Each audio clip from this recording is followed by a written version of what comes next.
اللہ الرحمن الرحیم۔ حضرت موسیٰ علیہ السلام اور غریب آدمی۔ حضرت موسیٰ علیہ السلام اللہ کے انتہائی برگزیدہ پیغمبر تھے۔ آپ کو موسیٰ کلیم اللہ اس لیے کہا جاتا تھا کہ آپ اللہ تبارک و تعالیٰ سے کوہ طور پر جا کر باتیں کیا کرتے تھے۔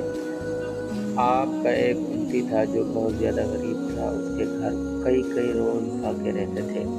ایک مرتبہ اس کی ملاقات حضرت موسیٰ علیہ السلام سے ہوئی۔ وہ کہنے لگا، اے موسیٰ علیہ السلام، آپ کلیم اللہ ہیں۔ جب اس بار آپ کوہ طور پر اللہ سے ملاقات کو جائیں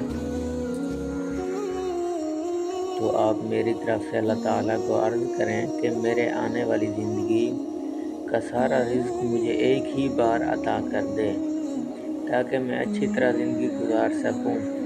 حضرت موسیٰ علیہ السلام نے اس کی فریاد اللہ کی خدمت میں پیش کر دی۔ اللہ تعالیٰ نے اس کی فریاد قبول فرما دی اور اس کو چند بھیڑ بکریاں، گندم اور کچھ مزید چیزیں عطا کر دیں۔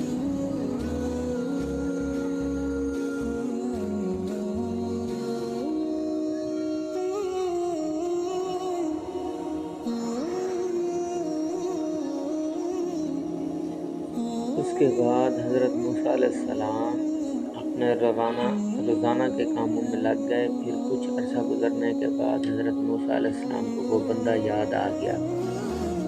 آپ علیہ السلام نے سوچا کہ پتہ تو کروں کہ اس کا کیا بنا۔ جب اس کے گھر پہنچے تو آپ علیہ السلام نے دیکھا کہ اس نے عالیشان مکان بنایا ہوا تھا۔ اس کے گھر میں مہمانوں کا رش لگا ہوا تھا، دسترخوان بچھے ہوئے تھے، انواع اور اقسام کے کھانے رکھے ہوئے تھے۔ سب کھا پی کر الحمدللہ کہہ کر مزے اڑا رہے تھے۔ حضرت موسیٰ علیہ السلام نے یہ منظر دیکھا تو بہت حیران ہوئے۔ آخرکار یہ ماجرا کیا ہے؟ کچھ دنوں کے بعد کوہ طور پر اللہ سے ملاقات کی تو اللہ پاک سے فرمایا، اے پروردگار عالم، آپ نے اس بندے کو جو رزق دیا تھا وہ تو بہت کم تھا، لیکن جو اس بندے کے پاس کئی زیادہ نعمتیں ہیں، یا اللہ میں یہ سمجھنے سے قاصر ہوں۔ بے شک آپ خوب جانتے ہیں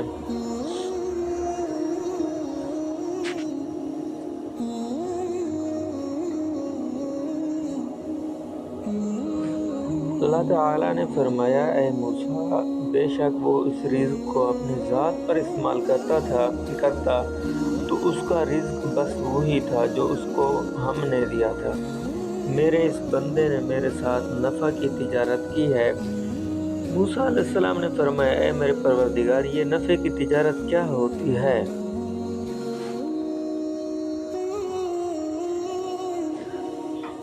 رب العالمین فرماتے ہیں، میرے بندے، میں نے مہمانوں کو کھانا کھلانا شروع کیا، میرے راستے میں خرچ کرنے کو اپنا فرض جانا، غریبوں مسکینوں کے لیے دسترخوان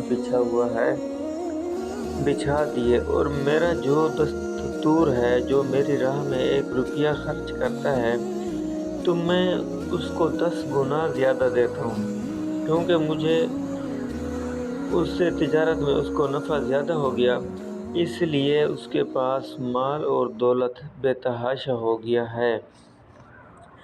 اس میں ہمیں سبق یہ ملتا ہے کہ اللہ تعالیٰ فرماتا ہے، اے میرے بندے، تو میری راہ میں 1 روپیہ خرچ کر، میں تجھ کو 10 گنا زیادہ دوں گا۔